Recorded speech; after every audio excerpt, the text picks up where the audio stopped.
Chapter 2. Emily brushed her hands on her jeans as she left the kitchen. Dinner was in. The oven and dessert was chilling in the fridge. She'd already shifted today.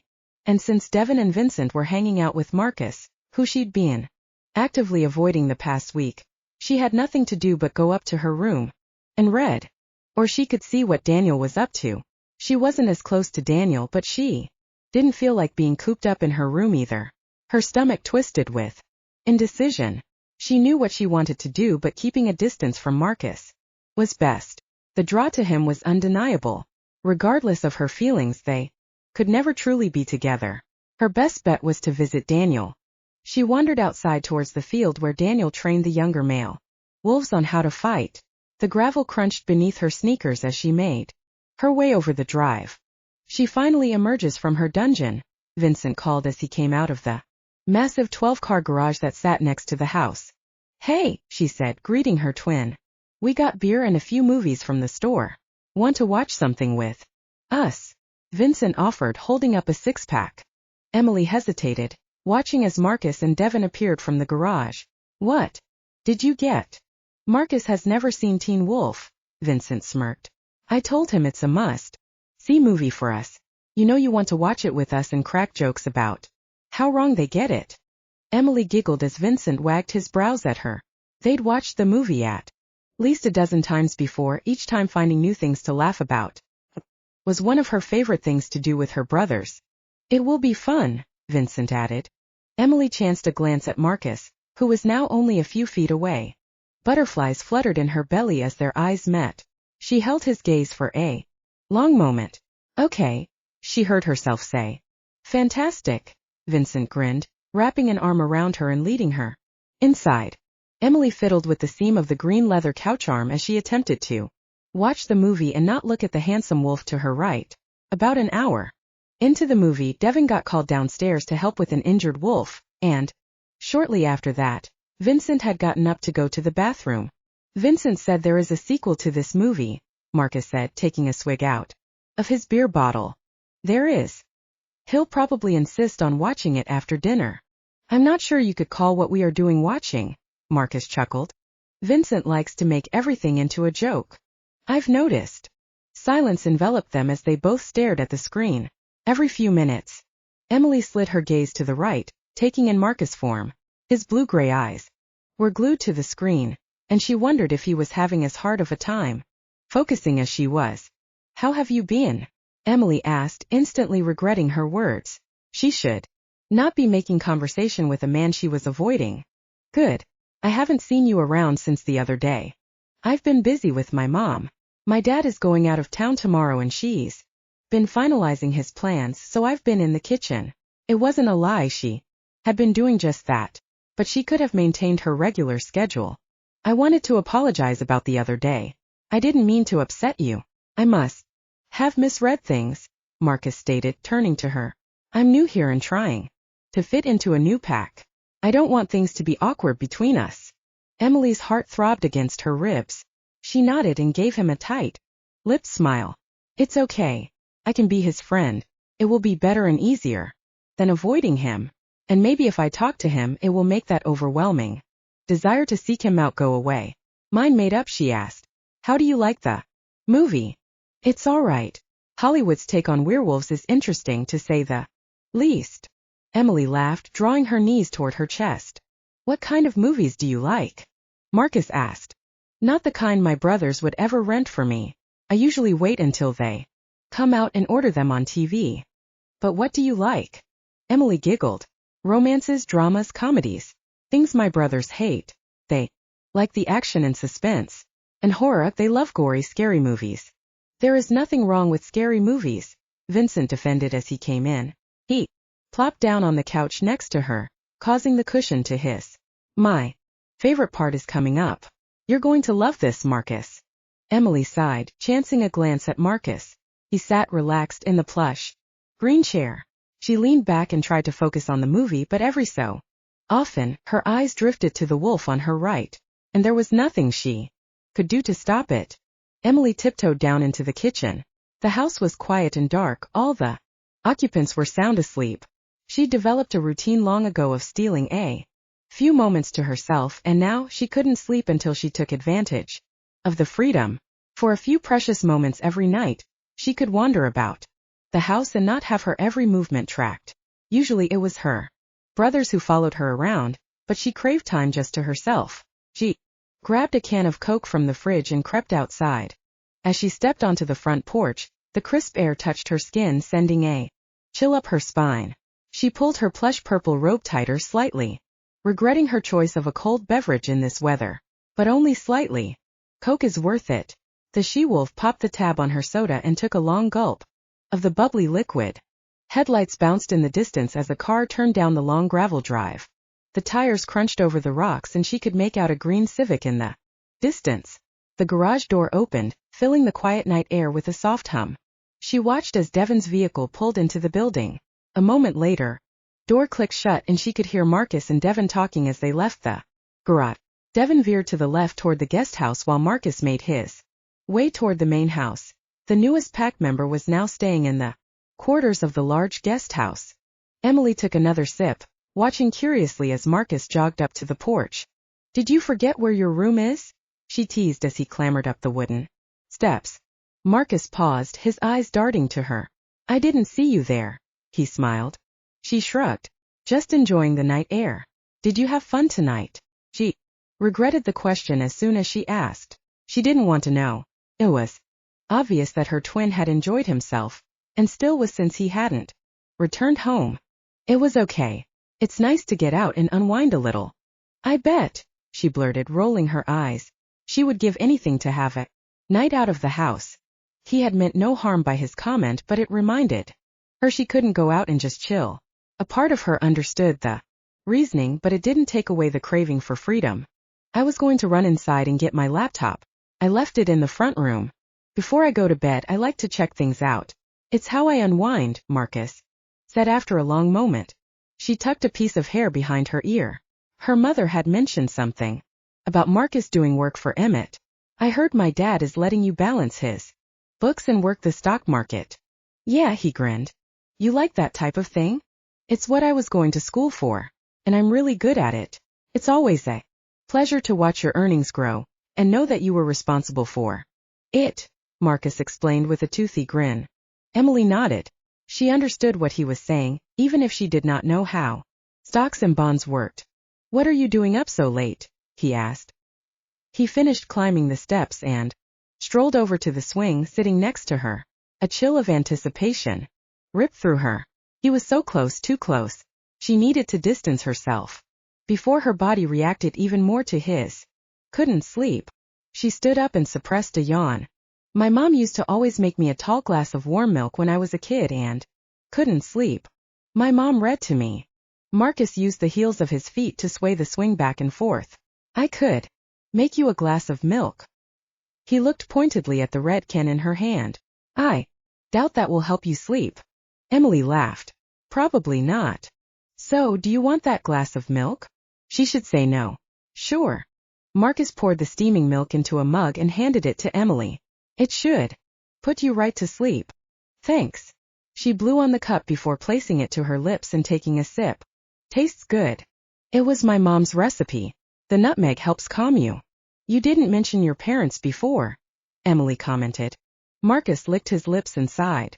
"They died when I was about 12. After his parents' deaths, he and his brothers had been inseparable. Now they were gone too." A tic formed in his jaw and he swallowed hard, not wanting to appear weak in front of Emily. He drew in a quiet breath and composed himself. "I'm sorry," she whispered, glancing down into her mug. "It was hard. My mom was sick for a while. She kept getting worse and worse, but our pack doctor couldn't figure out what the problem was. After a few months she died. My dad didn't last long after that. Losing them both so close together was difficult, but knowing that they loved each other so much," he trailed off. "A true love match. My mom told me about them once. I don't think I've ever heard of an actual one. It all sounds so romantic. To live and die for each other. To have a physical and mental connection with each other." Marcus stared at her. She looked away, her emerald eyes darting anywhere but him. Everything seemed to click all at once for him. She was his true mate. was the only plausible explanation for the way he felt. The desire to claim her was as powerful as the yearning to spend time with her. Her lilac scent intrigued him, drew him in right from the start. He looked up and saw the slight part of her lips. Her breathing quickened and red crept over her face as if she were having a similar revelation. "Thanks for the milk," Emily stammered, setting the empty mug in the sink. She played with the purple sash on her robe for a moment. "I'll see you in the morning." "Emily?" His hand shot out and grasped her wrist. "I." She swallowed as she moved closer to him, her eyes blinking rapidly as her breath puffed against his face. His hand reached up to graze across her soft cheek before threading through her hair. Her tongue darted out to wet her pink, plump lips and he tilted his head to the side, entranced. Their lips grazed against each other lightly, touching at first before Emily deepened the kiss. He nibbled her bottom lip, pulling her flesh against him. She melted into him for a few precious seconds before she froze. Emily's hands pushed on his chest and she turned away from him. "We can't do this," she whispered, her voice thick with emotion. "Why? I know you feel it too. You know how our world works, Marcus. I'm to be mated to another alpha to ensure the peace amongst our neighboring packs. If we go down this road, it will only end in heartbreak."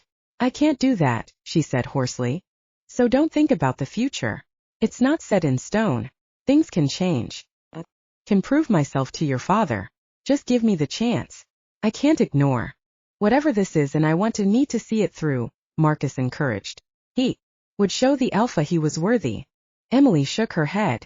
Tears shone in her beautiful emerald eyes and her bottom lip trembled as she suppressed a sob. "You don't know my father." She gave him one last fleeting look before bolting out of the kitchen. Marcus' fingers flew across his keyboard, pulling up the stocks for the day. He might not be as aggressive as the other wolves here, but he'd impressed Emmett McKinley with his knowledge. The alpha had given him 3 months to dazzle him and he wanted to do just that. Maybe if he were in the alpha's good graces, it would help his chances of potentially pursuing a relationship with Emily. The feelings weren't one-sided. He had smelled her arousal many times, caught her looking at him on more than a few occasions. She was the alpha's daughter, and he understood she might not get to choose who she would mate with, but he wasn't ready to give up hope yet. "Hey," Devin said as he bolted into the room. "I need your help." Marcus set his laptop down and stood up. "What's wrong?" "There are outsiders on our land, and Emma's out on her run. We need to find her." Devin rushed. Marcus gulped, fear lacing its way around his heart. "She usually runs the perimeter of the property. There aren't a lot of men here because of Emmett's trip. We will have to move quickly to find her. Daniel has men setting up a perimeter around our property to make sure no one leaves our land with her," Devin explained as they hurried downstairs. "But we need to find her. If they pick up her scent, there is no telling what they might do." "We'll find her," Marcus replied, gritting his teeth. Devin threw the front door open, and they ran outside. "Vincent is already checking the clearing she lounges in. You take the south side and make a loop.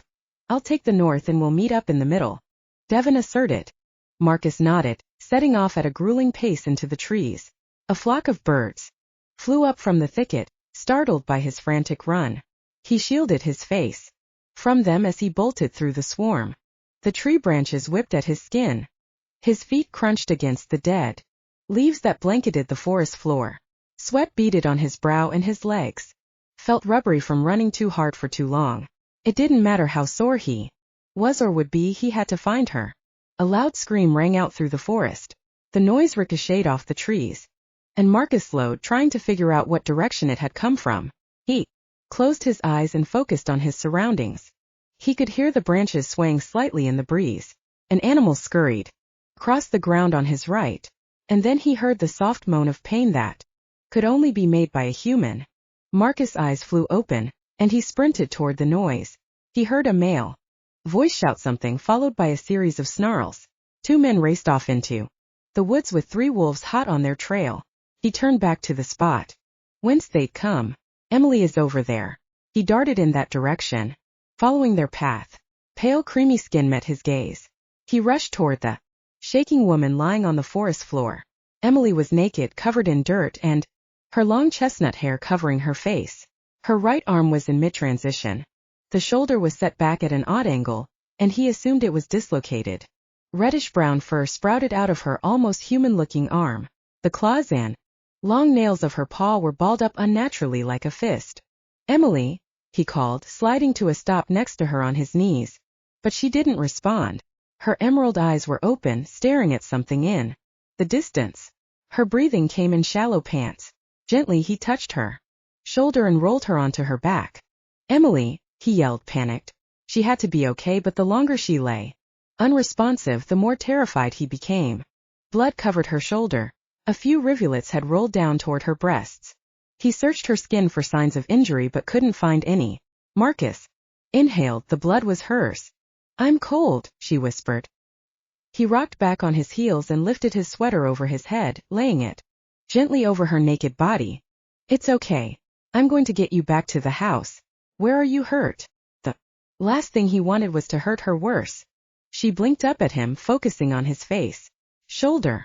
I had already started to shift," she said, her teeth chattering. "I couldn't stop the transition. After they attacked, they jabbed something into my shoulder. My entire arm. It's frozen. I can't move it," she slurred. Her eyes closed and opened, slowly, unseeing.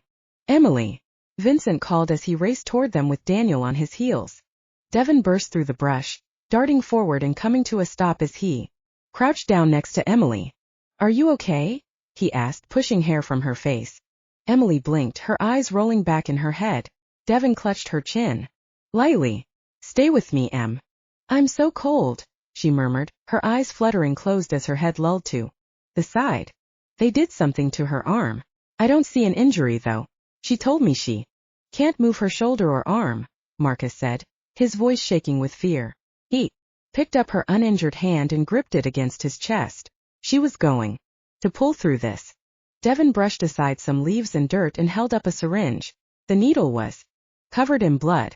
"They gave her a sedative," he growled.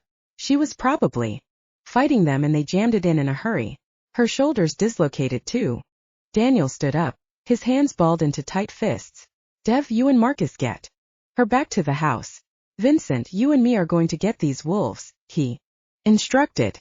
Emily tried to focus her vision as the world bobbed back and forth. Anxiety filled her as she tried to recall what had happened. Her memory was fuzzy, but Devin and Marcus were with her. She let out a relieved breath, staring up at the sky. The yellow, orange, and red leaves jumped above her head, and it took her a minute to realize she was moving. While she was being carried, her shoulder was on fire. The jostling tore at her muscles with each bump, causing her vision to blur. She tried to move, but her body was weighted and sluggish. "Why can't I move?" she thought, horrified. A door squeaked and blessed warmth hit her as she stared up at a white ceiling. "Infirmary's upstairs, third door on the left," Devin said, clutching her closer to him. She rolled her head to the side to see Marcus racing ahead of them. His scent enveloped her and she breathed it in. It was comforting. She closed her eyes. "Em, stay with me," Devin called. She opened her eyes to see his hazel gaze staring down at her. Emily grunted as her bare back met cold metal. She stiffened, groaning as her brother walked away. "How do you feel? Does anything hurt?" Devin asked, peering down at her shoulder, she croaked. Devin's callous fingers probed at her. She growled in pain and anger. Hadn't she just said it hurt? Her shoulder throbbed as if someone were jabbing her repeatedly with a knife. A scream bubbled up her throat when Devin's fingers brushed over her clavicle. A sharp pain tore through her shoulder, leaving her breathless. "Marcus, I need you to hold her down. Talk to her. Do whatever you have to. But don't let her move. Your shoulder is dislocated. I'm going to set it. But it's going to hurt. Please just do it," she whimpered. "Are you able to shift your paw?" Devin asked. "I don't want any ligaments or muscles to get damaged." Emily flexed her paw and winced at the pain shooting through her shoulder. Her arm hadn't shifted back, she realized. "That's why it hurt so badly." "I know it hurts, but can you try?" Devin asked. Emily gritted her teeth as a stray tear rolled down the side of her face. She focused on her fingers and imagined her paw lengthening. A sob tore free from her throat as a spasm raced through her muscles. Everything went white and then black. "Hold her tighter, she's coming to." Devon's voice floated above her. A weight pressed down on top of her and warm breath danced over her lips. Something cool pressed against her skin. The flesh was being pressed on, but there was no pain. Her eyes blinked open. "It's okay," Marcus said, holding her gaze. "He's got your shoulder set now." "Thanks," she murmured. "You feeling anything?" Devon questioned. "Not really," she groaned. "Talk to her. Keep her distracted," Devon instructed. "I'm trying to get her arm to shift back to normal. When it does, it's going to hurt." "How was your run?" Marcus asked. "Good until the end," she giggled, not entirely sure why she was laughing. "I got stuck in a bear trap once. Nearly broke my ankle," he stated. "Sounds painful." It was. "Stupid humans and their hunting. I hate traps and guns. You have to watch out for them this time of year," she babbled. "I was thinking we could rent some more movies. I'll get whatever you want, even if it's a chick flick." "What do you want to see?" Marcus asked. Emily stared up into his eyes, sighing contently. His hand lifted from her shoulder and smoothed her hair back from her face. "I don't know. What's out?" she inquired. She hadn't been to the movie rental store for a few years, let alone a movie theater. "Anything will do. She likes those girly movies." Devon spoke up. "Well, I am a girl," she snorted. "I'll try to find something you'll enjoy," Marcus offered. Emily opened her mouth to respond when pain exploded through her shoulder and down her arm as her bones snapped in reposition. She gasped, struggling to sit up. Marcus' warm hands pushed her down, pinning her to the table. His face hovered over hers. His eyes and lips were so close to her own. She stared into his blue-gray eyes, finding peace in them. "He has really pretty eyes," she thought to herself. He was speaking, but the words were lost to her. His gaze offered her solace, and she was content to get lost in his irises. Marcus forced his eyes to focus on the bright white computer screen. Despite his best efforts, his gaze kept drifting to the brunette laying unconscious on the bed. She'd stared up into his eyes for an eternity before her orbs had glazed over and shut. Half a day had passed since then. The men who attacked her had been caught and interrogated. It made his stomach turn to think about them. They had come to abduct her so their pack would have a female. Emmett was being even more extra protective of his daughter now. Not that he could blame the man. Still, he hoped the alpha would loosen up a little once things calmed down. He wanted Emily to have some freedom. She didn't even know what movies were out for crying out loud. Thankfully, Vincent had brought a movie into her room, explaining that it was Em's favorite and that she would want to watch it when she woke up. The bed creaked as Emily rolled over. Her hand flopped down, hanging off the edge of the mattress. She sighed deeply as her eyes blinked open. Marcus set his laptop down and reached over, taking her hand gingerly in his. As soon as Devon had set her forearm, it had completed the transition correctly, which had helped speed up the healing process. "Hey," she said groggily. "Hi," he smiled, squeezing her hand. "How do you feel?" She rolled over, keeping her digits entwined with his. "Good." Marcus remained quiet, watching as she stared up at the ceiling. "You didn't have to sit with me," she whispered. "You didn't have to sit with me either," he countered. Emily turned to him. Marcus drew in a deep breath and leaned forward. "I wanted to be here, Em. The risk of being turned down again or speaking out of line, there is something between us. My wolf is drawn to you. I need to be near you. I can't explain it. I wish I could. After what happened earlier, I won't deny our connection anymore." Emily licked her lips. "My father would never approve." "Do you have a mate?" Marcus asked. "No, but I'm new to the pack. I can prove myself. I'll show the alpha I'm worthy of." "You." Emily clung to his hand as she met his gaze. Marcus leaned forward, touching her cheek. "I've never felt this way before. I can't ignore it." "Me neither. I could have died today or been abducted. If something happened, I would have regretted not knowing what this was between us," she breathed. "I tried to avoid you, but it was so hard. I don't want to fight it anymore. I couldn't, even if I wanted to." Her hand reached up and threaded through his hair, pulling him to her. Marcus pressed his lips against hers lightly at first, but when her tongue darted out to taste his, he pulled her closer. Her breath caught as he swirled his tongue with hers. This was right. He would do whatever he needed to do to make sure Emily was his for as long as she wanted to be. Chapter 3. 3 years later. Emily leaped over a log, landing on the moist ground on all 4 paws. She smiled inwardly as she heard Marcus' footfalls pounding on the ground behind her. The leaves in front of her rustled, and a flock of birds flew over her head seconds before Marcus emerged from the brush. Unwilling to let him win their impromptu race, she darted ahead, maintaining her lead as she zigzagged through the trees, the clearing where they'd left. Their clothes was just up ahead. She sprinted down the winding path and soared through the brush, coming to a halt next to a large oak tree. Marcus caught up a few moments later, his breath coming in quick, uneven. Pants, she chuffed, attempting to make a chuckling sound. She was the fastest wolf on the property. At least she had one thing going for her. She couldn't fight to save her life, but she could run for it. Emily flexed her long brownish-red legs forward, not wanting to think about the depressing state of her life when she was with the one person who made her smile. She shook out her back end and closed her eyes, willing her shift to begin.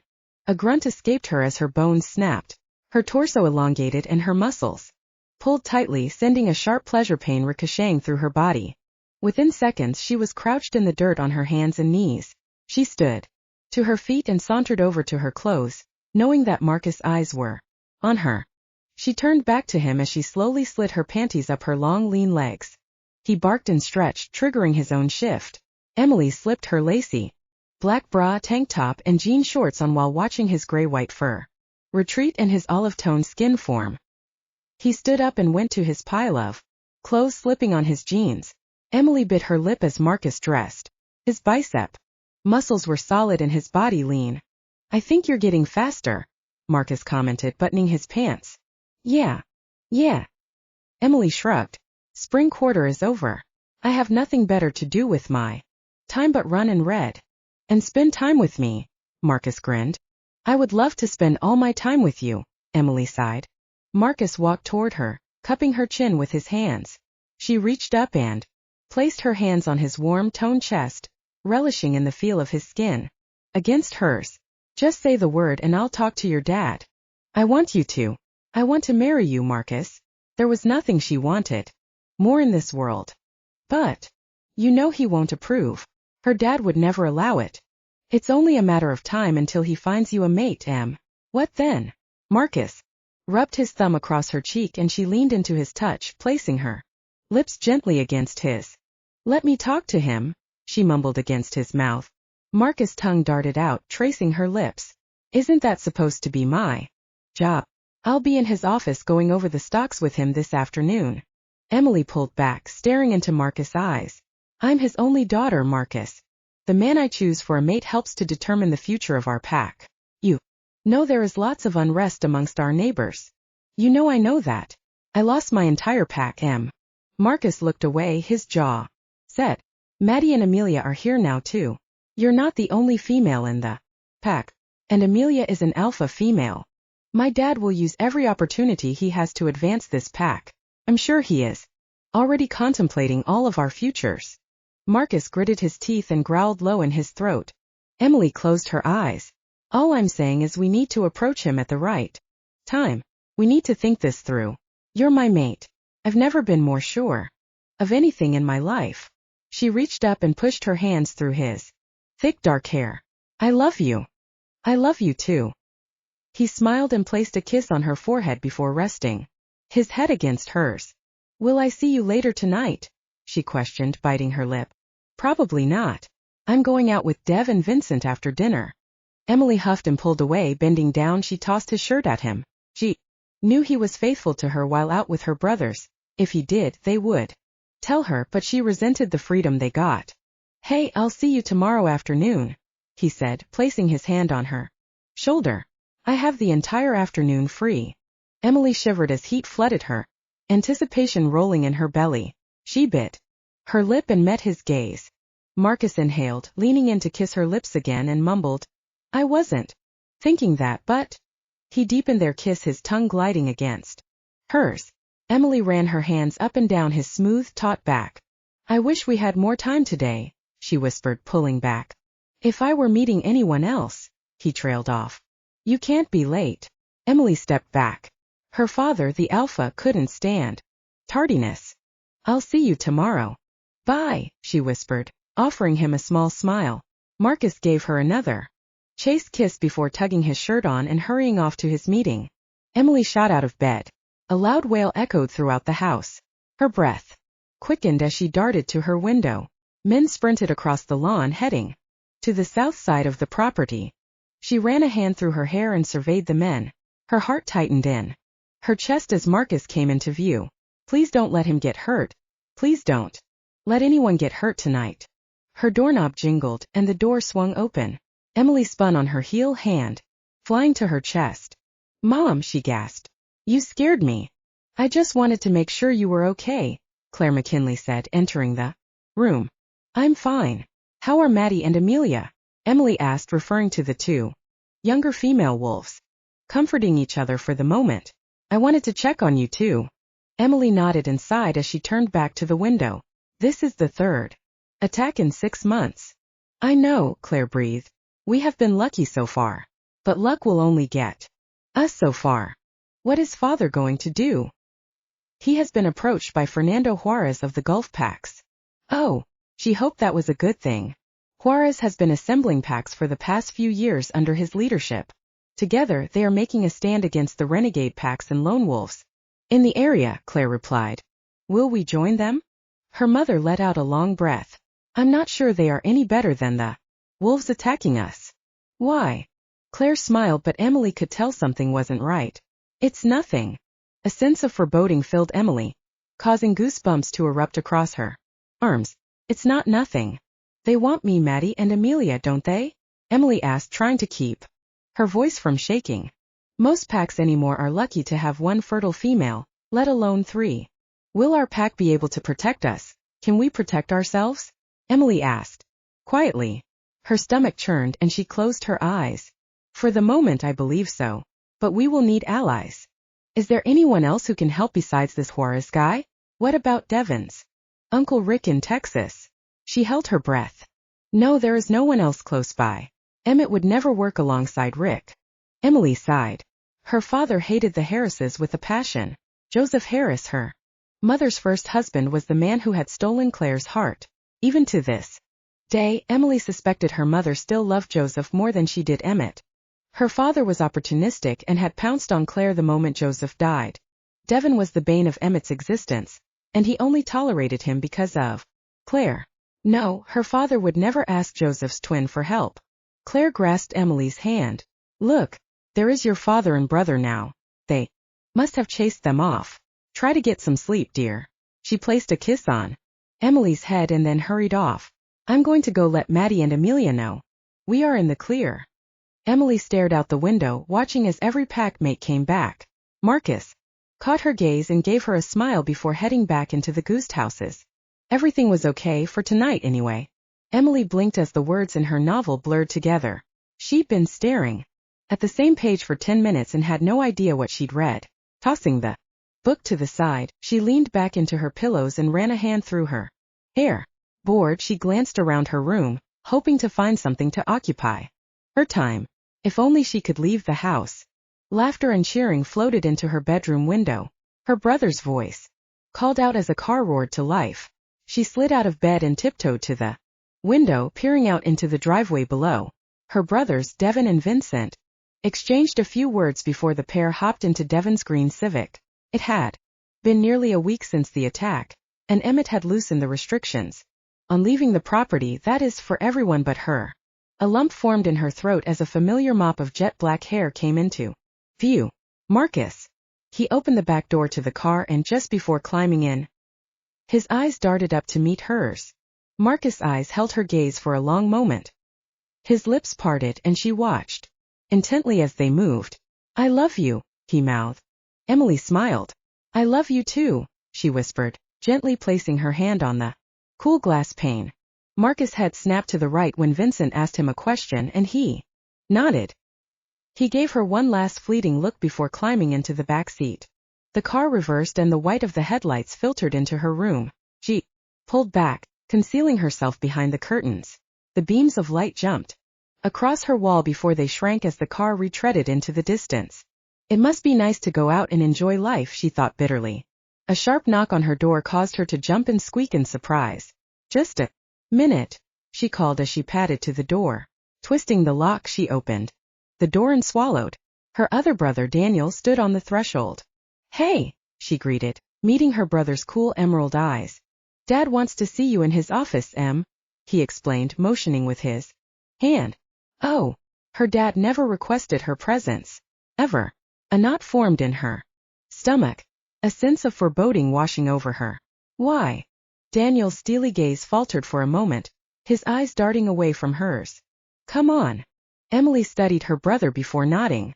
If Emmett McKinley wanted an audience, denying him would only incite his rage. While she had never directly been a victim of his wrath, she knew all too well what he could do. "Is everything okay?" she questioned, wringing her hands together. "You should brace yourself, Em.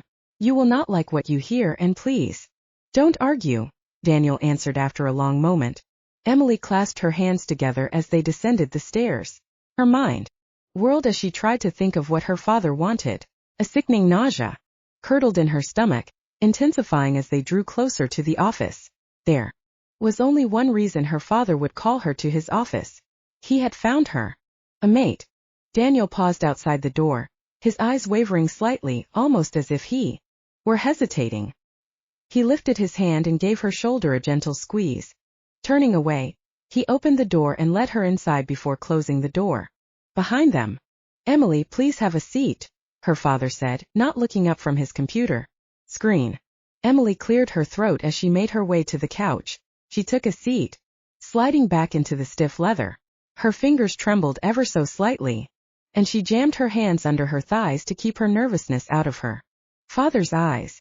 Not that it really mattered, he could probably smell her unease. As werewolves, their sense of smell was heightened and they could detect an array of different emotions. Daniel, however, stood next to the armrest, his eyes on their father, staring blankly. Emmett continued to type on the keyboard. The soft clicking of keys filled the deafening silence. "Please, let's just get this over with already." After several long minutes, her father pushed away from the desk and stood up. He clasped his hands behind his back as his green eyes bored into her. "I'm sure your mother has talked to you about the Gulf packs," he started. Emily nodded, her heart pounded against her ribs. "Oh God, he has found me a mate." She shuddered at the thought as tears pricked her eyes. "I have negotiated a deal and a position for us inside of the Gulf packs. One condition upon our joining is for you to go to New Mexico, where Fernando Juarez's pack lives. He has 16 grandsons that are close to your age. "I can't," Emily interrupted. "There must be another way for this alliance to work. I can't be mated to another wolf. I've already found my mate," she said, firmly meeting her father's gaze. Her father let out a booming belly laugh, and the sound made her blood boil.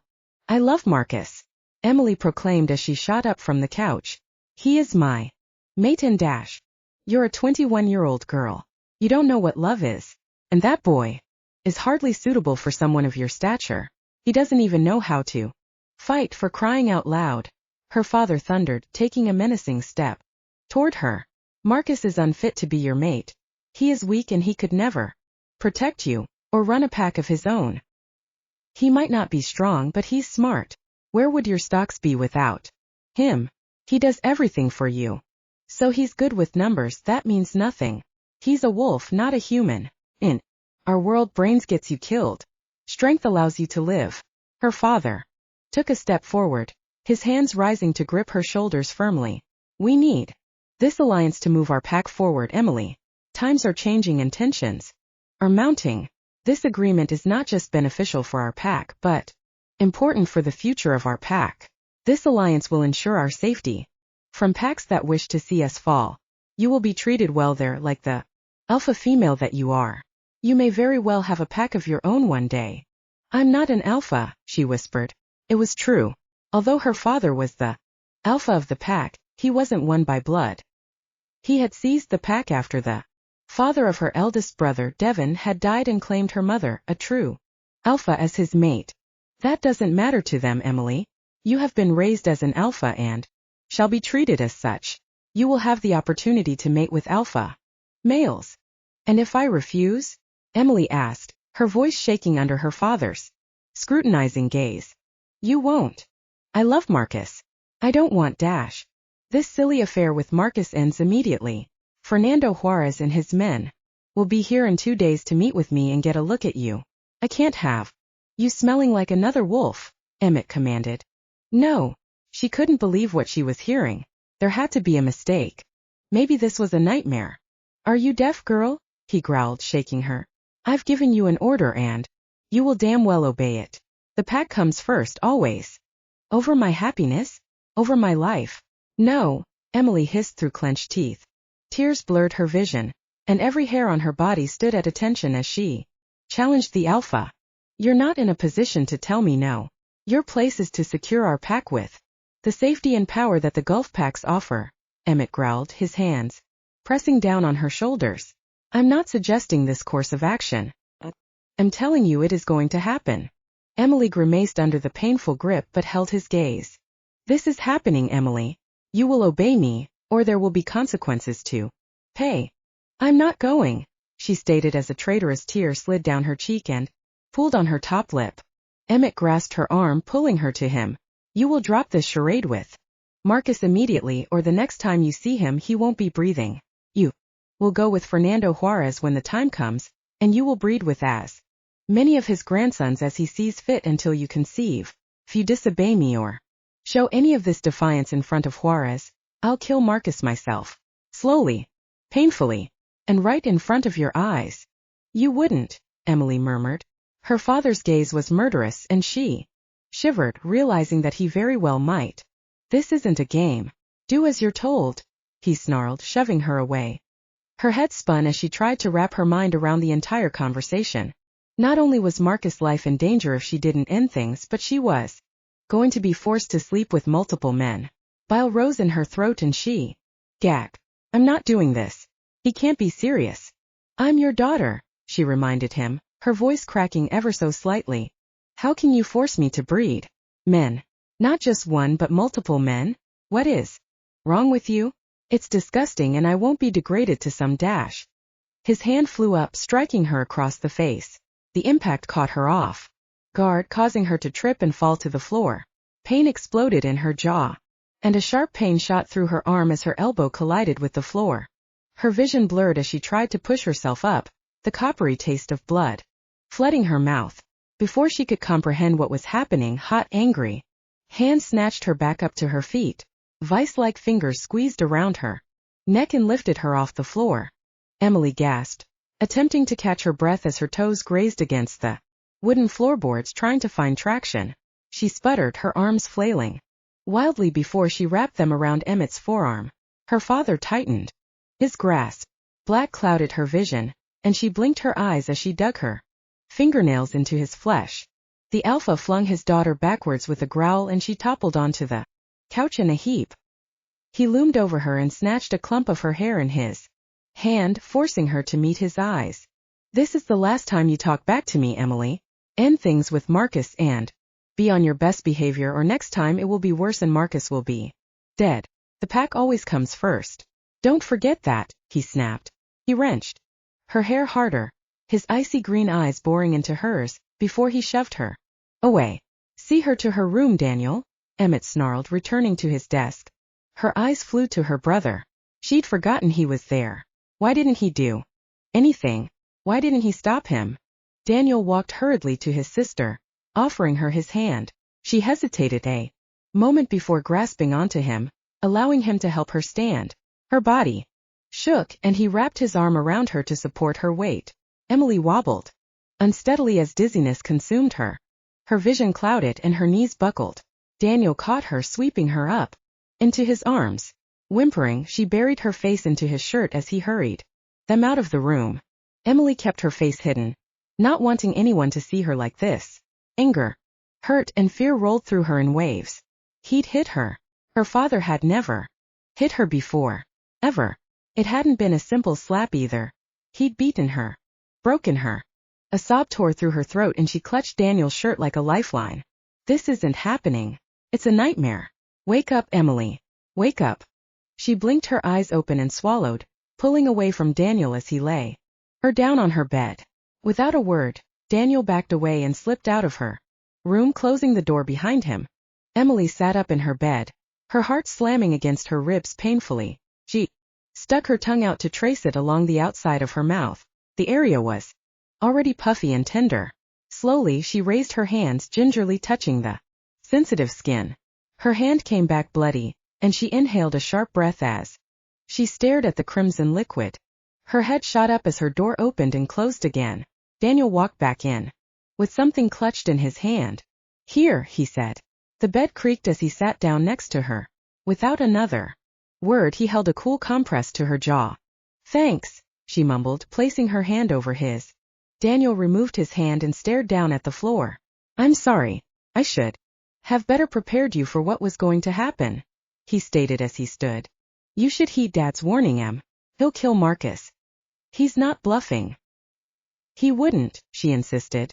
"This," he paused, motioning with his hands to her face, "is only a glimpse of what Dad can do. I don't want to see anyone get hurt. So, I'm just supposed to go be something for these guys to pass around?" she asked incredulously. "I know it's not ideal, Dash." "Ideal?" she hissed. "It's barbaric, Dash."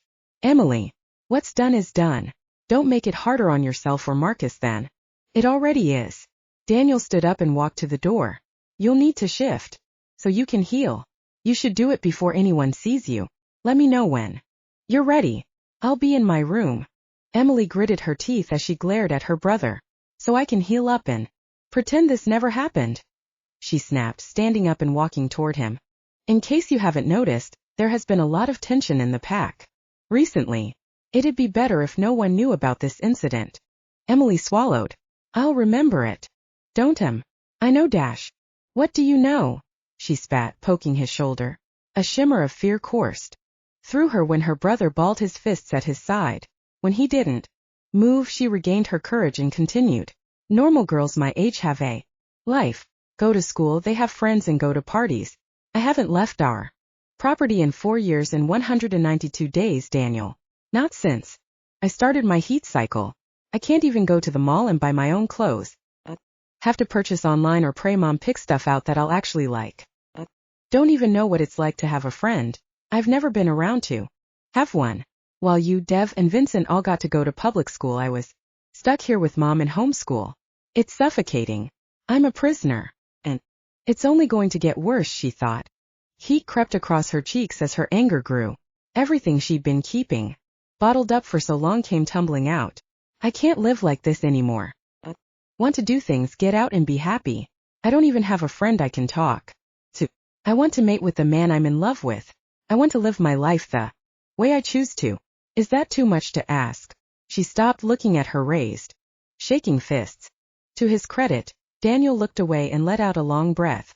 "Good," she thought. He should be ashamed. "I know things aren't the way you want, but following along with Dad's plan is the only thing we can do. It's the only way to keep people from getting hurt. Or have you forgotten how close you were to being abducted 3 years ago?" Emily shook her head. She remembered that day all too well. "We'll get more men here to help us protect our boundaries from unwelcome wolves. Maddie and Amelia can finally sleep easily at night. And you'll be going to your own fortress. You'll be safest of us all at Juarez's compound," Daniel stated, not meeting her gaze. "You know, it's not just me that will be affected by this," she warned. "You're his eldest son, the next alpha of this pack. How long until he dictates your life too, Daniel? Are you prepared for that?" "I know what my duty is," he responded quietly. Emily narrowed her eyes. He can't possibly believe that. The more she studied him, the more she saw the resignation in his eyes. Her heart broke for both of them, but she wasn't ready to give up, not yet. "Don't fall in love, Daniel." Daniel's head snapped up in confusion. "I love Marcus and I can't imagine a life without him. I can't stand the thought of another man touching me like that. It makes my skin crawl." Daniel looked away. "Don't fall in love, because once you find someone you love, you'll never want to let them go, even for duty. I pray that you never have to feel the way I do right now." She stepped back, satisfied that she'd reached him on some level. "I'm ready to transition now." She shoved past him and out the door. She might not be strong or an experienced fighter, but she would not succumb to this life either. She couldn't. There had to be another way. Chapter 4. Emily leaned toward the mirror as she traced her finger across her lip and jaw. She narrowed her eyes, scrutinizing her face. All evidence of her father's wrath had disappeared when she shifted last night. Accelerated.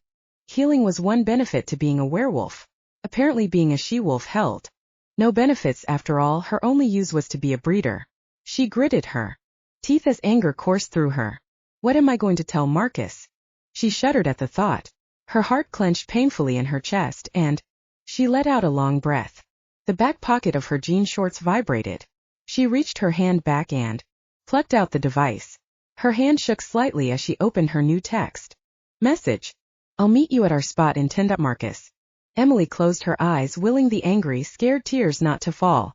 Pull it together, Emily.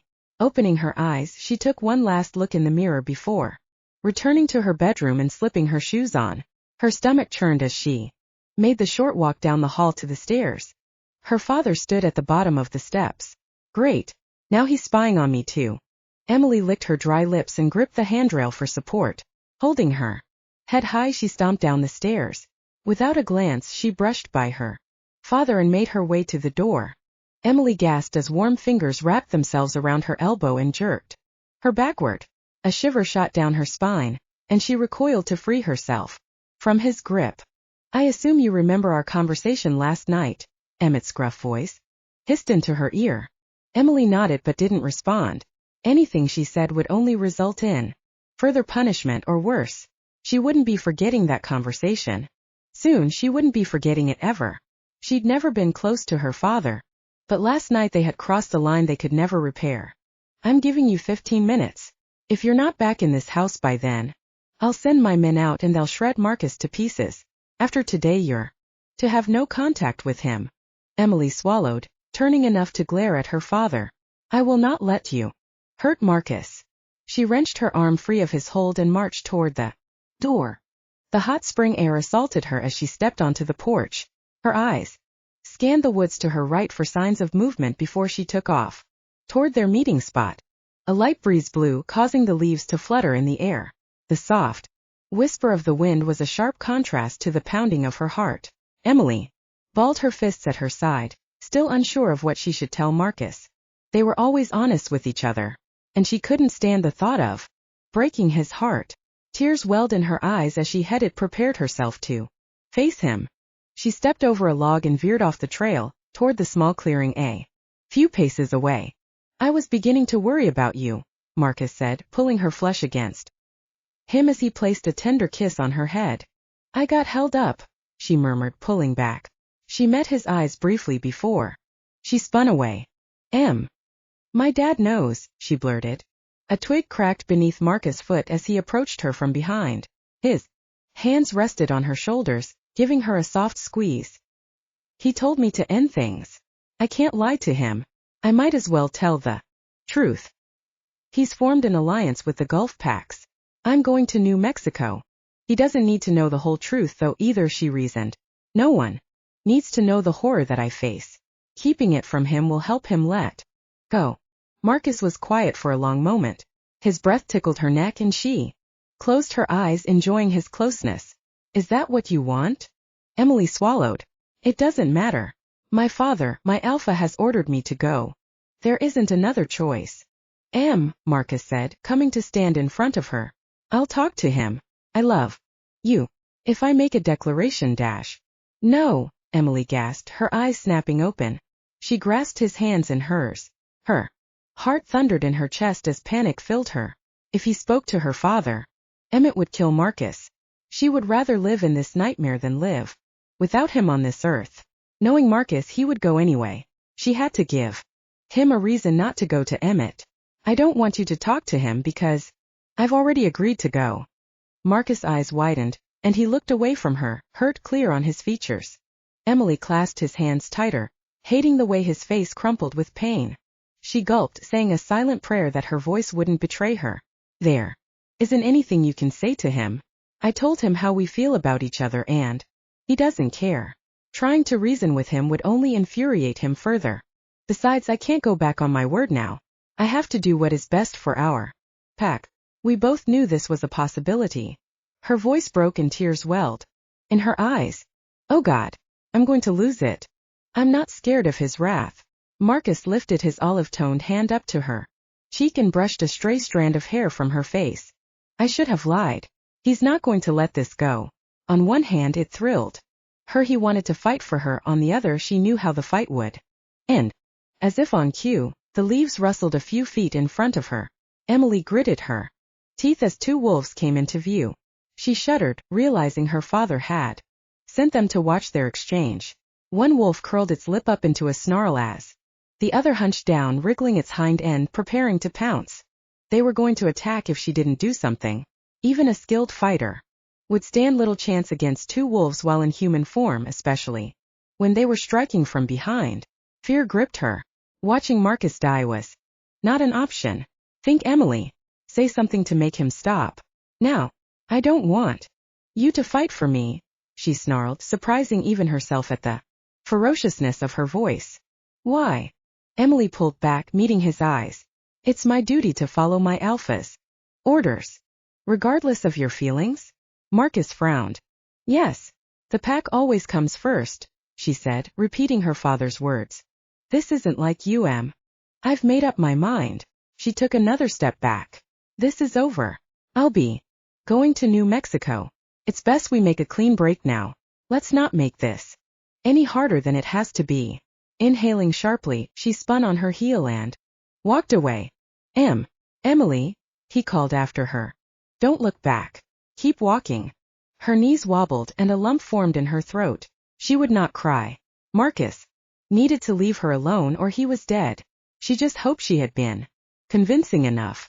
Deep down she knew that there was nothing she could say or do to sway him. Their romance had been immediate, the attraction to each other unavoidable and instantaneous. He was the love of her life, her mate, her soul mate, but she had to let him go. Marcus nodded at the server as she set a fresh bottle of beer in front of him. They usually came out to the nightclub on the nights Devon didn't work. It was a great way to unwind, and it helped Vincent and Devon stay off Emmett's radar. In the past year, Vincent's relationship with his father had deteriorated rapidly the past few years. Marcus wasn't sure the reason for the change, but suspected it had to do with Emmett's ever-changing attitude. Appeared he would need to avoid the alpha too. Marcus' eyes drifted through the club, searching for the two brothers. He spotted Vincent on the dance floor with an unnamed blonde, the pair moving in tune with the fast-paced beat. A strobe light rolled overhead, illuminating the dance floor in a rainbow of colors. Devon, who had been standing at the bar talking to a redhead, pushed off the edge of the counter and made his way back to the table. Marcus tipped his beer bottle back, letting the cool liquid slide down his throat. He set the drink down and slumped down with his head resting in his hands. The chair next to him scraped against the tile floor as Devon plopped down next to him. He wasn't sure if he wanted Devon's company, or just wanted the time to himself to drown away his sorrows. Everything okay? Devon asked. Marcus looked up and let out a long breath. Yeah, he answered, taking another swig. Really? I've never seen you knock back more than one of those. He pointed to the beer in Marcus' hand. What's that, number 5? Marcus shrugged. He hadn't been keeping count. Emmett found out about me and I guess it wasn't ever really a secret, he said, setting the bottle on the small round coaster. Devon stiffened. What happened? She broke up with me. Marcus shook his head. She seemed off-deaf. Worse. He's sending her to New Mexico, something about an alliance with the Gulf Packs. He's sending her off to mate, Devon surmised. Yeah, you're familiar with the Packs. Are they good people? Well protected? Can't stand the thought of someone hurting her, whether it be the Gulf Packs, a lone wolf or another pack. I've heard some things. Did she agree to this? Devon asked skeptically. She says she is okay with it. That she wants to go, Marcus ground out as he recalled her words from earlier this afternoon. You don't believe her, Devon stated rather than questioned. Do you? Marcus asked. No. You know more than anyone what Emmett is capable of. Do you think he threatened her? Marcus asked. His stomach churned at the thought of someone hurting Emily. Devon sighed, running a hand through his hair. As far as I know, he's never harmed her before. But until a few years ago, he'd never done anything to Vincent either. Both men's gazes drifted to Vincent. Although he appeared outgoing and friendly, the younger wolf carried a lot of baggage that he covered up with humor. What do we do? Marcus asked, taking another sip of the amber liquid. We need to talk to him. I'll see what I can do tomorrow, Marcus volunteered. Be careful, Marcus. Emmett is dangerous, and my guess is that if anyone's at risk, it's you. I know, but I need her to know that I'm not going away. I need her to know that I love her and that I'm going to fight for her. Devin nodded, watching as Marcus fisted his hand around his beer. Emily was his mate, and he wasn't losing her without a fight, even if it cost him his life. Emily pushed to her feet, quickly stretching before snatching up her clothes from the ground. After 2 shifts, all physical evidence of her assault was gone. Regardless, nothing would change the fact that it had happened. Emily shook her head, willing the events away as she quickly slipped her clothes on. Wanting some more time to herself, she plopped down on a rock and absently began braiding her hair. She smiled as a squirrel scampered past, kicking an acorn through the leaves. If only life could be so simple, she mused. A crunch sounded to her left, and Emily whipped around as she shot to her feet. Inhaling sharply, she instantly recognized the approaching man's scent. Marcus. You shouldn't be here, she insisted. Marcus' eyes met hers, sending a flurry of butterflies through her belly. I wanted to talk to you, Em. I knew you would be alone right now, he said, coming to a stop in front of her. Did you make sure you weren't followed? No one else was nearby. She questioned, eyes darting from side to side. I checked the perimeter. Emily relaxed and fought back a grin as he took her hand in his.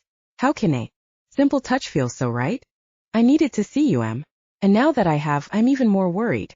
What is going on? Marcus gripped her fingers as she tried to pull away. No secrets. Remember. Emily averted her gaze, unable to stand his searing look.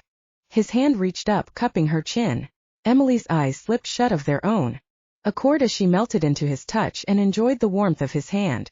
I love you, Em. We can get through this. I don't want anything to happen to anyone. My dad. He insists I go. But don't. She shook her head, unable to finish. A lump formed in her throat, and unshed tears burned her eyes. She couldn't keep doing this. It hurt too much. Every time she saw him, her heart fractured a little more. She was in an impossible situation. No matter the choice she made, someone would end up hurt. You don't have to, he assured. Devin, Vincent, and I will figure this out. Emily swallowed as her head spun. Oh God. Not only is Marcus in danger, but so are Devin and Vincent.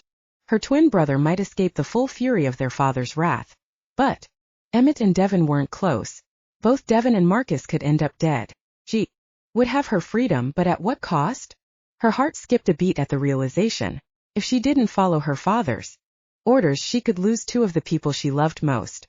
Marcus dash. He cut her off with a kiss, his lips melting against hers. Emily grasped his forearms, meaning to push him away, but pulled him closer instead. Her lips parted, allowing his tongue to glide against hers. She shivered as his fingers traced up her shoulders and neck before pushing her hair back. Gosh, I'd hate to interrupt something, Vincent called as he approached. Lopsided grin on his face. Emily jumped away from Marcus. Her eyes widened as she scrutinized their surroundings. Her breath quickened. Did someone see us? Relax, Em, Vincent soothed, plucking a leaf from a tree and twirling the stem with his fingers. Emily sucked in a deep gulp of air, willing her frazzled nerves to calm down. Em, what's going on? It isn't like you to be so on edge, Marcus said, taking her hand again. Tears pricked her eyes. What should she say? The situation was only getting worse. I have to go, she murmured. You don't have to do anything, Marcus insisted. Vincent stepped forward confidently. I'll talk to Dad dash. No, she interrupted. Heat scorched her cheeks as she remembered the altercation with her father the other night. Just leave it alone. Both of you. How can we? Marcus asked. If you wanted this, it would be one thing dash. Emily lifted her hand up to stop him. We all know there is a crisis amongst our kind. There aren't very many fertile female wolves. It's causing unrest amongst some packs in the area. The lone and pack wolves are going to continue to attack until they capture me, Maddie and Amelia. This alliance with the Gulf packs will keep us safe. As Species, we all need to do our part, she recited. You and I will have kids someday, Em, Marcus objected. Emily looked down at her sandals as she wiggled her toes. My dad won't let that happen, and I can't lose you. Marcus cupped her face. I would rather fight for you than see you off someplace you don't want to be. You're my life, Emily McKinley, and nothing will change that. Emily nodded, knowing his words were true. He threatened to kill you, she sighed, closing her eyes. Yesterday there were wolves watching us talk. If I hadn't? She shook her head. Dad will not kill anyone, Em, Vincent replied. What are we going to do? Emily asked, looking from her brother back to Marcus. The leader of the Gulf packs will be here tomorrow. We'll come up with a plan, Marcus assured. Emily nodded. The two of us should keep our distance while the Alpha is here. If something goes wrong, all of us will pay. Someone's coming, Vincent whispered. Go, Em. Get back to the house and shower before anyone can pick up Marcus' scent on you. Marcus and I will shift and go for a long swim. Hurry. Emily didn't need to be told twice. Be safe, she warned before sprinting toward the house. Marcus picked up the payphone and inserted his change. Devin nodded at him. From across the bar, they both agreed that they needed to know more about the Gulf pack and the tension between the other packs in their area, and if it came to it, they needed a place to stay where Emmett wouldn't think to look. The phone clicked, and the dial tone bleated loudly in his ear. Emmett screened all the calls they made on their pack cell phones, which is why they had come out to call Quinn, his ex-pack mate, and one of the few survivors of his original pack, had left shortly after the attack on Emily 3 years ago. He'd opted to join a pack in Louisiana because he didn't approve of Emmett's rules. The phone rang 3 times. Hello. Quinn, it's Marcus, he greeted. Marcus, Quinn said slowly. How are you? I've been better, he admitted. It's been a while. I know. I'm sorry. I wish I were calling for better reasons, but I need to ask you a few things. We are having a bit of a situation with some packs up here in Oklahoma, Marcus started. You too? Yeah, there's a lot of anarchy. There have been more attacks from both packs and lone wolves lately. I was just curious how things were going where you are. Quinn sighed heavily into the phone, causing it to crackle in Marcus' ear. I wish I could tell you things were good, but we've been having a lot of trouble with one pack in particular. Sounds like it's the same pack from what you're describing. Which pack? Marcus frowned. The Gulf packs. They send in what you're supposed to think is a lone wolf or a group pretending to be a pack. In reality, they are Juarez's own men. Their job is to abduct any females if possible, and to stir up trouble with your pack, make you uneasy. Then their leader Juarez shows up or calls and offers protection for fertile females. It's all a ploy. If you refuse him, then he'll attack your pack relentlessly until you fold or die. You have little of a choice when it comes down to it. You either fold and he takes your women, or you fight it out and he won't stop coming until he takes your females. As all to get the female wolves. They are breeding them in New Mexico. It's their solution to the lady problems we have, Quinn explained.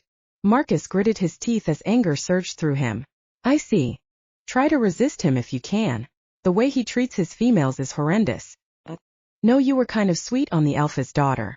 What was her name again? Emily, Marcus breathed. All this was a gimmick and Emmett was walking them right into it, knowingly or not. Chapter 5. Emily gnawed on her fingernails as she peeked out the window.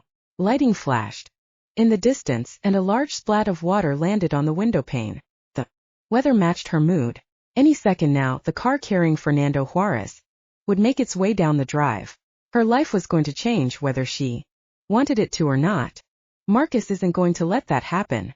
He'll figure something out. We'll figure this out. She stiffened, hearing the crunch of tires on the gravel drive before the car came into view. Emily closed her eyes and sighed, willing this all to be some horrible nightmare. She opened her eyes, praying for sunny skies, but was met with rain. Thunder rolled overhead as a bright burst of light flickered. A silver car emerged from the trees and she leaned forward, trying to get a better look at the occupants. The hairs on her arm raised and a chill shot down her spine. Emily jumped as a light knock sounded on her door. She spun around and met Daniel's eyes as he shoved the door open. Dad wants you downstairs now. Emily huffed, crossed her arms over her chest, and marched forward. Remember to behave, Em, he warned. This is important. So is my life, she mumbled under her breath. So is our pack. It's not just your hide on the line. You don't know what is going on out there. The Gulf packs aren't to be trifled with. If you speak out of turn, Marcus will die and you'll wish for death. Please, Em. How can you be okay with all this? Emily demanded, studying her older brother. They'd never been close, but he'd always helped her when she needed. Something flickered over Daniel's face and he looked away. Dad's waiting for us. Her heart clenched painfully. He would not help her. At least there was still her mother, hopefully. Emily gulped as her father's gaze fell on her. Refusing to meet his eyes, she turned her attention to her mother and instantly felt her body relax. Claire McKinley gave her a warm smile, her hazel eyes expressing several emotions as she reached her hand out and took Emily's in her own. You look beautiful. Thanks, she replied, looking down at her floral sundress. Claire pushed the hair out of Emily's face and tucked a lock behind her ear. Everything's going to be okay, she whispered, pulling Emily firmly against her side. Emily rested her head in the crook of her mother's neck. 3 loud, crisp rasps on the door caused her to jolt upright. She gritted her teeth and took in a shaky breath. Her mother rubbed her hand up and down Emily's arm as Emmett strode forward and opened the door. Emmett McKinley, a man said, his bronzed arm reaching in to take her father's. I'm Fernando Juarez and this is my son Luis. It's nice to meet you in person. Fernando Juarez instantly gave her the creeps. He looked smugly around the room at them as he entered. An air of power radiated off him and Emily could tell by the predatory glint in his eyes. He wasn't a man who took objections. Well, likewise. Welcome to our home. Please come in, Emmett greeted. Emily held her breath and swallowed down the thick lump in her throat as the 2 men entered her home. Please allow me to introduce my darling wife, Claire, and our eldest son, Daniel, and of course our lovely daughter, Emily, Emmett said smoothly. It is a pleasure to meet all of you, Fernando said, his eyes bounding to each person as Emmett introduced them. When his gaze stopped on Emily, her breath caught in her throat. The pictures your father sent of you do not do you justice. I can see you must get your looks from your mother. This he snapped his scrutinizing gaze to Claire. Emily shuddered as gooseflesh rose on her arms. The voices around her muted, and her head swam. Blackness tugged at her consciousness and she blinked her eyes rapidly to focus. She snapped out of her haze when Daniel tugged on her arm. Come on, he hissed. Dad's office. Emily nodded, heat creeping across her face as all eyes fell on her again. Their footsteps thudded against the hardwood, and Emily inhaled a deep breath, trying to control her breathing. Her hands shook and Daniel placed a firm hand on her back to support her. Calm down, Em. It's going to be okay, he whispered. Emily shot him a glare as she ground her teeth. She closed her eyes and forced her body to relax. He was right. The other wolves could smell her fear, and that was not the image of herself she wanted to project. Her father held the door open for them as they entered his office. Fernando and Luis took the 2 chairs positioned in front of Emmett's desk while Emily sat on the couch between her brother and mother. I do appreciate you meeting with me so quickly, Fernando began. We have been having trouble with another pack in the Louisiana bayous for some time, and I must make my way up there to oversee proceedings.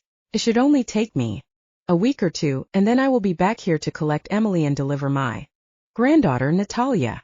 Is there anything we can do to help? Emmett questioned, taking a seat in his chair. Fernando smiled. I have the men and the resources. This pack is just being a particularly large thorn in my side. I hope that you wouldn't mind setting up a training camp here for younger wolves. I have heard great things about the training you give to your pack. Of course, I would love to help train your men. Emmett nodded. We will be allowed to visit her in New Mexico, won't we? Claire spoke up. I would never keep a family away from their daughter. You may visit any time you wish, Fernando assured. And which of your grandsons will my Emily be mating with? Claire asked, squeezing Emily's hand. Emily flinched. She doesn't know. Fernando folded his hands and placed them in his lap before staring directly at Claire. As you know, our species is in a dire situation. Only a decade ago, 1 girl was born out of every 5 pregnancies. Now 1 girl is born with every 10 pregnancies. Not to mention it seems to take a long time for women to conceive. I don't have the exact numbers, but I believe it takes anywhere between 18 months and 2 years to conceive. I'm well aware of the statistics. My son Devin has looked into them. What does this have to do with Emily? Claire asked. She won't be with just one of my grandsons. She will be with several of them. Until she conceives, Fernando replied. Emily winced as her mother's grip tightened painfully around her wrist. Claire opened her mouth to speak up, but Emmett spoke first. Times are different now, my love. I have seen projections for the outlook of our species. At this rate, werewolves will be extinct within the next century, possibly sooner. I understand that, Claire started. But it has always been my thought that a man and woman in love would conceive faster and raise healthier, happier children. I understand your reservations completely, Fernando said quietly. If it helps, 2 of my granddaughters are doing the same thing. I understand that. Love is important. However, the survival of our species cannot be left up to love alone. Once Emily has conceived, she will be mated to the father of her child. Emmett reasoned. It will only last until we find a good breeding partner. Breeding partner? Bile rose in Emily's throat at the thought. She wanted to hurl at the horror and injustice of it all. The other 2 girls here, are they of breeding age? Fernando asked. No, Maddie and Amelia have not started their heat cycles yet, Claire spoke. They are 15 and 16, Emmett explained. Do you plan to take them? Claire asked, her voice cracking slightly. I see no reason not to leave them in your charge until they come of age. May I ask how you happened upon them? Fernando inquired. Emmett leaned forward on his desk. The 2 young girls came to us about 3.5 years ago. We received a distress call from a neighboring pack about an hour away.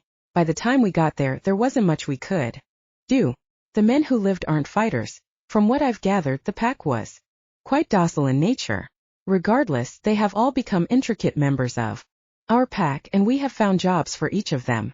Tragic, Luis muttered. We are seeing more and more attacks recently. There are some packs where there are no female wolves at all. It is causing a lot of tension. And you think forcing women to breed is going to calm the packs? Claire asked. Claire, darling, Emmett said, standing up. Why don't you and Emily set to work on supper and leave the talks to us? Claire growled low in her throat. Emily snapped her head, watching her mother closely. She held her breath. Surely her mother would say something, object to this ridiculousness. Her parents stared at each other for a long moment before her mother rose from the couch, pulling her up too. Come along, Emily, she murmured. Emily gaped at her mother for a moment before allowing herself to be pulled from the room. She had a feeling that her mother and father would revisit the conversation later. The only thing left to do now was pray that her mother could talk some common sense into Emmett. If not, then she didn't want to think about the consequences. Marcus fisted his hands at his sides as he paced Vincent's bedroom floor. I can't believe Emmett agreed to this, he snarled. I can, Devin said as he pulled the monitor up through the heating ductwork. But Mom, Vincent started, collapsing on the bed. She didn't even fight. Not really. Do you think she is okay with this? I think we're going to have to assume she is going to side with Emmett on this, Devin sighed, turning the monitor off, sticking in a box and shoving back under the bed. I don't care about them. What are we going to do about Emily? I know she doesn't want this, and her being passed around is unacceptable, Marcus growled. We can worry about everything else later. How are we going to help get her out of this? Devin sank down onto the bed and ran a hand over his face. I wish we could listen to the entire conversation. I didn't know the batteries were going bad, or I would have replaced them. Vincent grumbled. I don't even want to know why you have that to begin with, Devin sighed, balling and unballing his hands. It comes in handy, Vincent smirked. This isn't helping, Marcus snapped. Heat crept across his face as his anger boiled over. He grimaced as his nails dug into his palms, sending tiny rivulets of blood to the floor. You're partially shifting, Vincent noted, staring at Marcus' hands. I could tear him apart. He'd kill you. You don't have the skill to fight him, Devin replied. I don't care. I'll distract him. You two get him away from here, Marcus. Seethed. Run away? Vincent questioned. We can't just run away, Devin said. We need to plan it out. Leave when no one will notice and get as far away from here as possible before they even know we are gone. Are we really doing this? Is this really what we are thinking? Where would we go? Vincent asked, his emerald eyes darting between Marcus and Devon. I'm only here because this was the closest pack, and I thought it was safe. It isn't anymore. I have no qualms about leaving, especially after what we learned from Quinn, Marcus stated. The sooner we leave, the better. But this is our home, Vincent stated, turning to his brother. Devon stood up. Only in name. This place hasn't felt like home in years, at least not for me. If it weren't for you and Em, I'd have left long ago. What about Mom and Daniel? Vincent stuttered. They stay behind. I'm not entirely sure we can trust Mom, and I know we can't trust Daniel. When do we leave? Marcus growled, continuing his frantic pace across the floorboards. Give me some time. Fernando doesn't plan to take Em for a few weeks. Let's think this through, plan it out, Devon explained. I don't want this to happen to her any more than you do, but if we're going to run, we are going to do it right. We will only get one chance. Marcus opened his mouth to argue. If we rush, we stand a greater chance at failing, and at least 2 of us will be dead. If we take a minute and plan it out, I think we can pull this off. No, it's hard, Marcus, but be patient.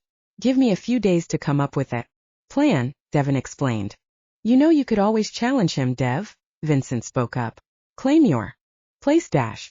No, Devon said. It might not be a bad idea. There are men here who would follow you, Marcus spoke up. We wouldn't have to leave. No, I'll figure this out. Give me a day, Devon said, trudging toward the door. He turned back to them. In the meantime, don't do anything stupid. Keep your cool, he ordered. He gave them a pointed look before exiting the room. Marcus turned to Vincent. It's too bad he doesn't try to claim his title. Yeah, it is. I can't just sit around and wait, Marcus said, putting his head in his hands. How can I just do nothing? Vincent patted him on the back. Dev might not be willing to take his place as Alpha, but I have every confidence that he will lead us out of here and into a better life. He shrugged, a grin slipping over his face. Well, it's not like it could be any worse. Marcus opened his mouth to chastise the younger wolf for always cracking a joke, but thought better of it. He was right. It couldn't get any worse. Hopefully it would get better. Emmett walked into his bedroom, undoing the buttons on his polo as he entered. Claire sat perched on the bed with a book in her hand, but he could tell from the glazed-over look on her face she wasn't reading it. What is it? He questioned, skipping straight to the point. Claire sighed heavily. You can't honestly plan on sending Emily there. If it were just one of his grandsons, that would be one thing. But to send her off, to be passed around like a... She trailed off and met his eyes. Do you have another option in mind, Claire? He asked, annoyed. She looked away, and he gritted his teeth. Our home has been attacked 3 times in the past few months. 11 times. In the last 3 years. 2 of our neighboring packs are gone, obliterated from existence. Juarez offers us protection. We won't have to live in fear anymore. Other wolves tried to kidnap Emily a few years ago. More continue to come. With Juarez's protection, we will have the men and resources to keep our daughter safe, as well as Maddie and Amelia. At what cost? We don't need his protection from these renegades who we've already fought off successfully, Claire scoffed. It's not just about the security, Claire. Think of the power our pack will have. We are not going to be some lowly pack in the food chain. We will train his men. We will be on the inside. In the future, we will have the power to overthrow him. Claire. He grasped her elbows, pulling her to him as he smiled wickedly. We could be in charge of everyone. Claire wrenched her arms away from him. The alliance is barely 24 hours old and you are already scheming against them. Do you really care more about power than your own family? Emmett narrowed his eyes. An alpha is always thinking of how to better himself and his situation, Claire. That's why our species is in the situation we are in. Everyone is looking to better their pack. There are not enough female wolves to sustain our species. We will become extinct if this rapid decline continues. This alliance ensures our family's survival. Emily will breed and so will Daniel. You could always tell Juarez no. Emily and Marcus can carry on the family line, and when Maddie and Amelia are older, perhaps they'll fancy one of our boys or another here. Can you honestly see Marcus leading the pack someday? That's ridiculous. Claire, this decision is the best for our pack and our future. Emmett sputtered. Why couldn't she just understand? He's already killed the Frasers in Montana and the Smiths in Idaho. He didn't even give them a chance to join, because they didn't have any females. Their packs were bigger than ours. If we don't join him, then he will kill all of us too. He has the men and resources to take us out within a matter of minutes. If you think what he plans for Emily is bad now, what do you think he'll do with her when there is no alliance? I guarantee she will suffer a far greater punishment than the path that's been laid out for her. And there is also Maddie and Amelia to think of. We must work with Juarez. And here a minute ago you were speaking of overthrowing him. I'm confused. Emmett, are you scared of him? Or do you want to take over? Claire snipped. I didn't mean to conquer him right now. Emmett snarled, exasperated. We must bide our time first, gain his trust, then we strike at the opportune moment. Deceit is never the way. A real alpha would never allow this to happen. Stop being a coward and take a stand now. You know that is the right thing to do. You're just too scared, Claire stated. Emmett saw red. His hand whirled up and he snatched a large clump of Claire's hair, pulling her so she was just inches from his face. I'm more alpha than Joseph ever was, he smirked, knowing that bringing up her first husband was a sore topic. You will back me on this, Claire? Unless of course you've forgotten our bargain. Claire looked away, her face falling. He released her hair and took a moment to tuck it behind her ear. I haven't forgotten, she whispered. Good. I've already had enough outbursts from Emily on the matter. Let's not have another from you, he said, kissing the top of her head. Claire nodded and pulled away from him. She clicked off the lamp and rolled to her side. Good night, Claire, he said softly as he headed for the bathroom.